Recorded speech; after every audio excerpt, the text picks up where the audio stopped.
Yeah. Say 1, 2, 3. 1, 2, 3.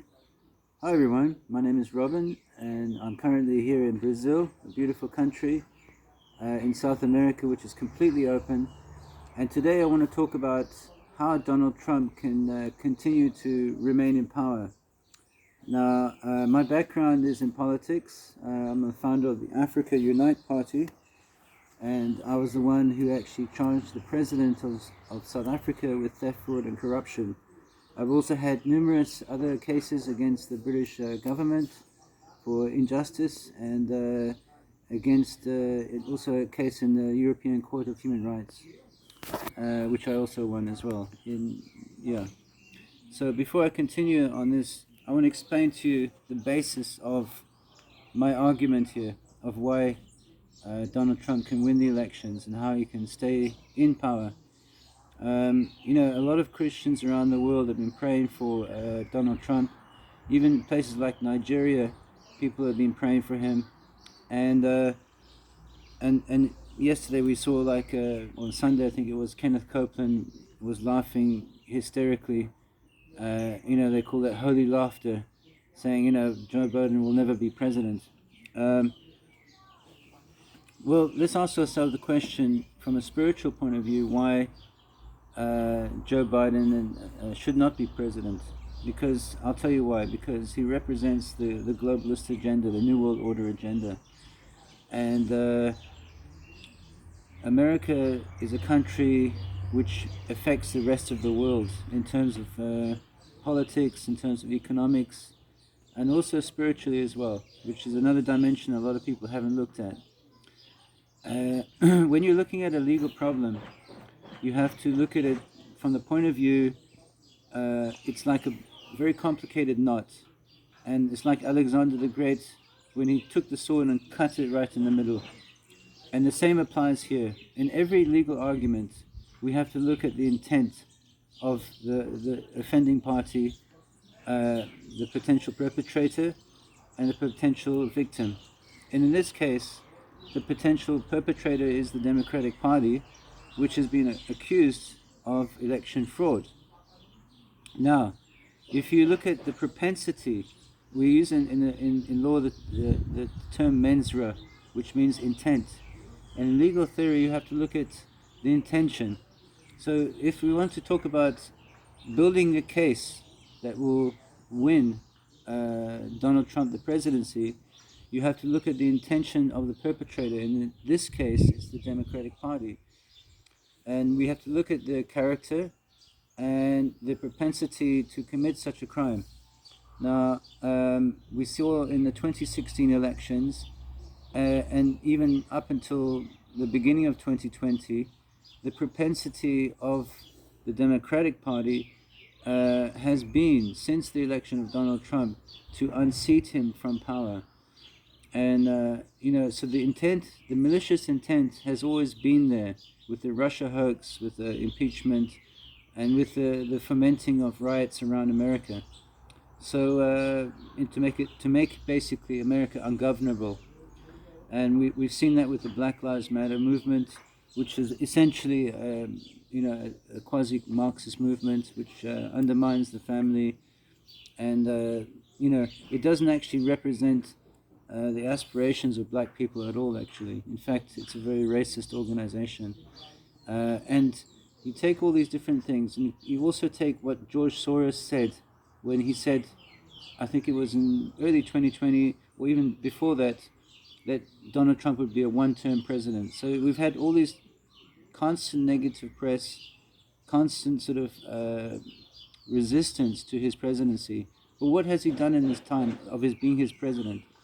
Well, he's brought more peace in the Middle East than any other president at all, actually. And the fact that you're actually able to normalize relations with Israel, I think is a good thing, because that conflict has been going on for years and years. And until we kind of find a path to peace for everybody, and his style of leadership is not in the classic political style. It's more from the pragmatic style of a businessman, which is looking at a problem and looking at the solution to that problem, similar to Alexander the Great, where you take the sword and you cut it.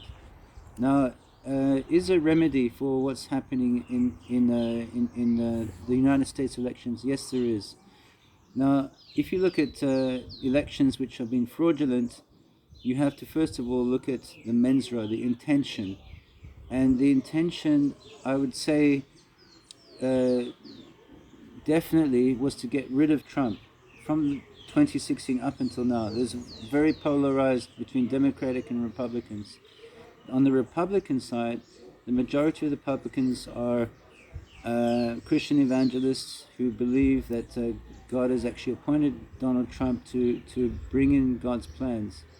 And they see that if he's removed from power in the next 4 years, that judgment will come upon America.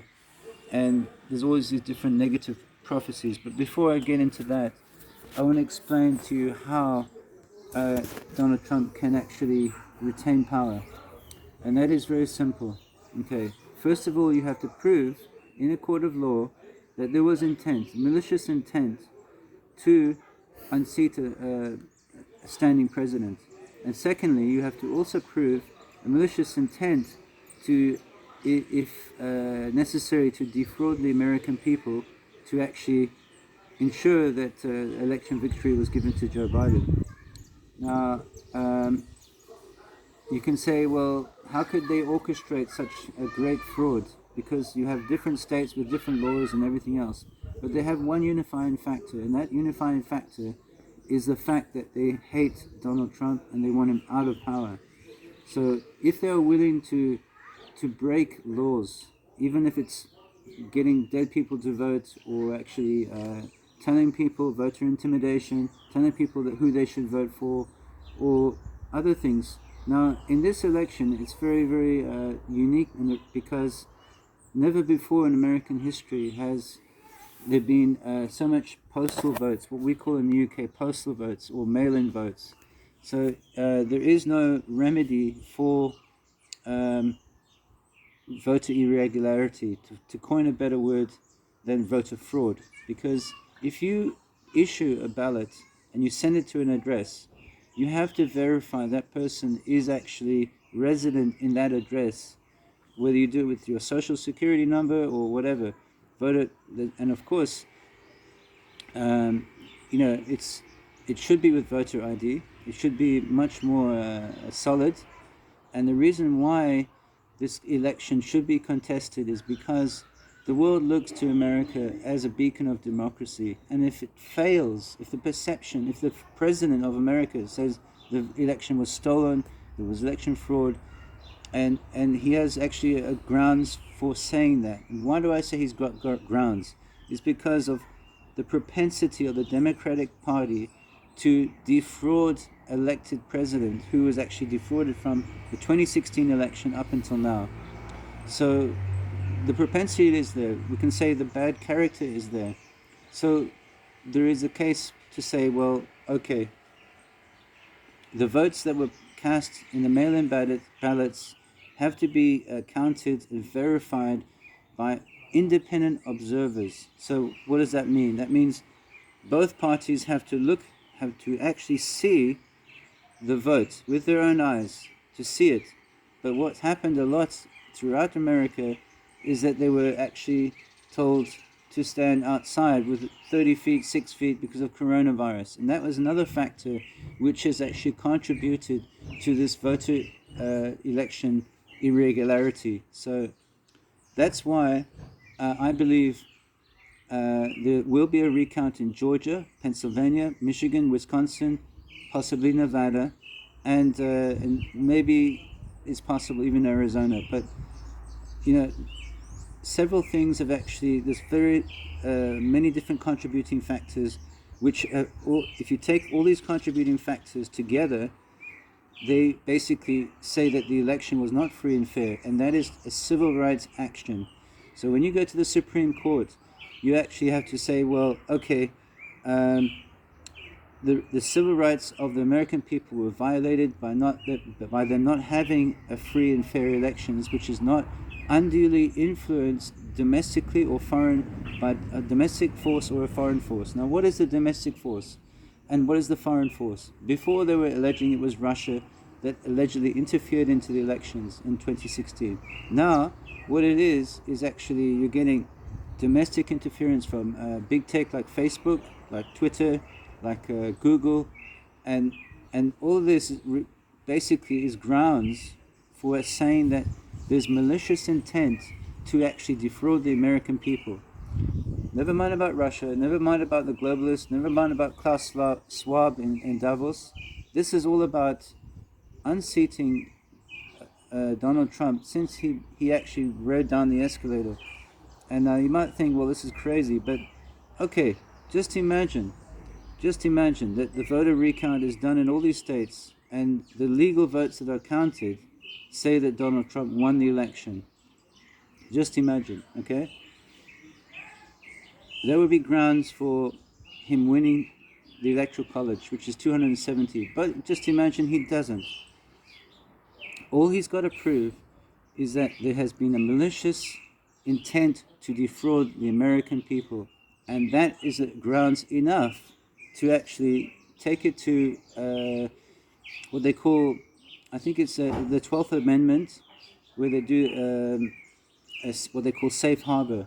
And what happens is in America you've got the state legislature, and you've got the Congress. Now, what happens in the worst possible case, by January the 1st or 2nd, I don't know what date it is exactly, they say the state legislature will not certify the votes of that particular state because it's too close to call, or there has been irregularities proven.